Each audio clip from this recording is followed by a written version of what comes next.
Men like George Washington, Thomas Jefferson, James Madison, Alexander Hamilton, Ben Franklin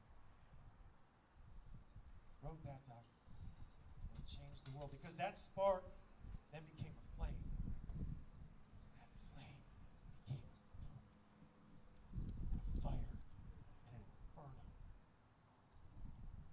And every person on this planet today at this very moment that lives in a democracy or a representative republic with a rule of law owes a debt of gratitude to our American founding fathers.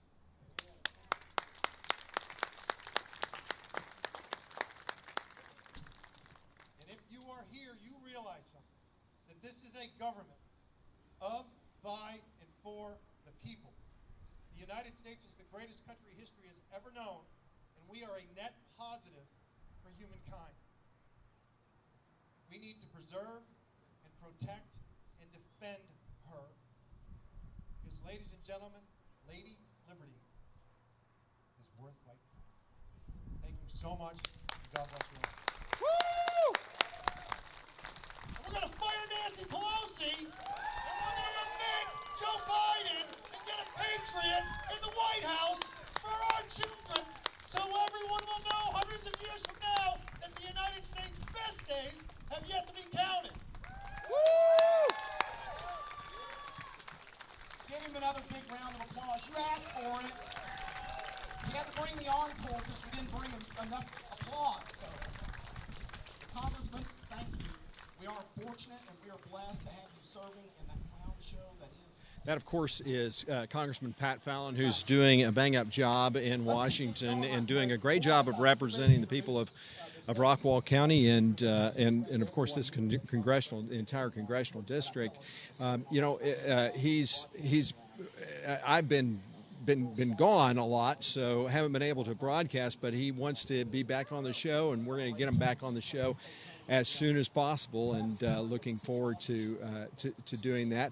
He has to get out of here, as he said. Sorry about the technical difficulties. Obviously, this is on location, so sometimes things happen. But ultimately, Pat Fallon really talked about and wanted Republicans to focus on what it took to bring America where we are today, and what we need to do to protect our freedoms. And one of those is obviously finding a new president is going to be top of the list. And so obviously that's a very important thing. We have, Congressman Fallon is really outmatched, and he talked about how he is in the minority, how the minority is, or the majority, I should say, is very well organized and does a great job of keeping Republicans from doing much. And so that's not a surprise. But what he did say as he ended is focused on the fact that we need to get a new president, and in the White House we need to fire Nancy Pelosi. The only way to do that is to get a majority in Congress. The problem is, obviously, with the voter fraud, the fact that the Texas House and Senate could not agree on a bill for voter ID is shocking to me. And Senator Hall talked about that at his legislative update. So that's going to be an important thing that we talk about. The next person coming up, I believe, is Senator Bob Hall. So here is Senator Hall. It's truly great to be back in Texas after 5 years, 5 months. It seemed like 5 years in the People's Public of Austin. It is what David described is absolutely true. It is a cesspool, both inside the Capitol and outside down there. But it is good to be back. It's good to see you here today.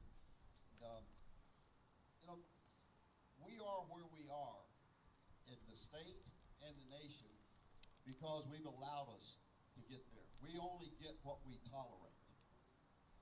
And we're there because we have tolerated the left too long. We've been too quiet. We have sat in our corners waiting for someone else to step up and do it. Some of you may have been there the other night when I spoke about one of the patriots that's been down in Austin that has been lobbying for a little bill that affected him and other students like him. He was in the Capitol every day. And when I showed the picture of Edgar Pacheco, there was a gasp in the audience because I showed a picture of a man who was born with no arms and no legs. But he was down there from early morning to early evening because he had something he believed in, and he was willing to dedicate his time and life to it. God put him here the way he is for a reason, just like he's put each of you here for a reason, and has put us through things that we never wanted to go through and changed our lives. I know each and every one of you experienced some of the things that I went through, that I got very angry at God on a number of occasions when he redirected my life in directions I didn't want to go in multiple times. He stopped me from being a hotshot football player in college by a serious back injury in high school. That changed my life completely, where I ended up at a school I never intended to go to, but changed my life, where I learned at the first day there an honor code that you don't lie, you don't cheat, you don't steal, and you don't tolerate those who do. Whoop! And then during the course of the next year, I learned that you never quit. Little did I realize how much God was preparing me for where he was going to put me at this time of my life. And he's going to do the same and has done the same with you. And so you need to look deep into what God has put you through and you're going through, and step up. Pat had a great statement. We are a government of the people, by the people, for the people, and the problem is the people have abdicated their responsibility to do what they need to do as a part of government to make sure it runs right. We are not holding our elected officials accountable. We are not watching what they're doing, and we're not replacing them when they don't do what we want them to do, and that has got to come to an end. We Republicans control the state. We have all the elected offices at statewide. We have 83 of the 150 House members wear the Republican costume. 18 of the 31 senators wear the Republican costume. The problem is we have many of those that are wearing that costume that in their chest beats the heart of a liberal Democrat, because no one questions what they do when they go home. They go back to districts where when it comes time to vote, people turn to their friends and say, who should I vote for today? That's the wrong question to be answering. You should be telling others who to vote for because you vetted them. You watch what they've done. You look at that record. And if they don't do what they say they're going to do, you need to replace them. You need to watch what they're doing. I've told people to read the Dallas Morning News. And if you ever see anything nice about me in there, let me know, because I know I did something wrong. Same with the Texas Tribune in there. But we need to have people getting involved because the Democrats are coming after us. They are organized, they are dedicated, and they know where they're going and what they're doing. They have the LGBTQ caucus, they have the George Floyd caucus, and they dominate the House down there in Austin. We have a similar groups that come together in the Senate. If we don't stand up to them and get people elected to take the place of those that are working against the principles, this country was founded on the principle Judeo-Christian values principles. We are a godly country. We were founded for one reason only, is to change the world. As Pat said, it was a miracle. And it was described in the book called The 5,000-Year Leap, which was the miracle of America, where our founding fathers, who were not old men, their average age was 44. Some of them were as young as 20, 19 years old, 21 years old.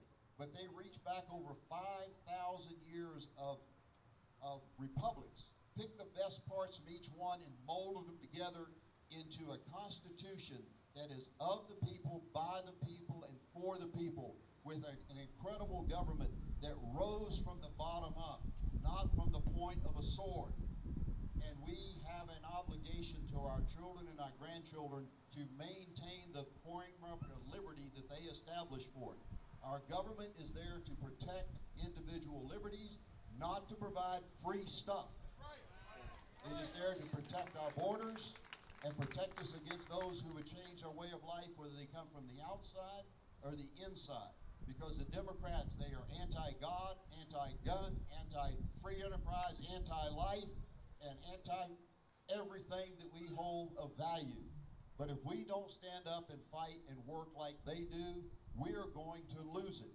We came really close last time, and this is Texas. This is the last bastion of liberty. You lose Texas, where are you going to go? New Jersey? Chicago? No. We have got to hold the line, and we have got to prepare now for the next election to find those people in all the districts that stand for the principles of liberty that you and I hold close to our hearts, back them, support them, and get them elected. And I can tell you, I'm going to be fighting the tyranny of the Democratic left with every fiber of my body, every strength I have, with all I can give it until the last warm breath leaves my cold, dead body. I will stand and be fighting for you, for liberty, and I hope you'll do the same. God bless you, and God bless Texas. State Senator Bob Hull is a real asset to our state, obviously. I'm introducing my good friend, Mayor and former Mayor. Senator Hall obviously has done one of the most incredible jobs for our Senate district. He's really one of the only conservatives really that's left, and the fact that he is working against a current of liberalism, both with the Democrats and right in the Republican Party, is the most difficult part of this whole scenario. So the fact that we have a senator that is really out there working on our behalf, not working for the politicians and working to keep his position, is really incredible. So make sure that if you get time to do anything, send Senator Hall your appreciation and let him know how much you appreciate what he does. He works very hard to make sure that you're informed, and he does a lot of things to meet with constituents. If you ever call his office, he will call you back. That's the great thing about him. Senator Hall talked really about the focus of how important it is to be honest in politics and in the state legislature, and he basically shared an Aggie motto, which is, we do not tolerate those who, we do not like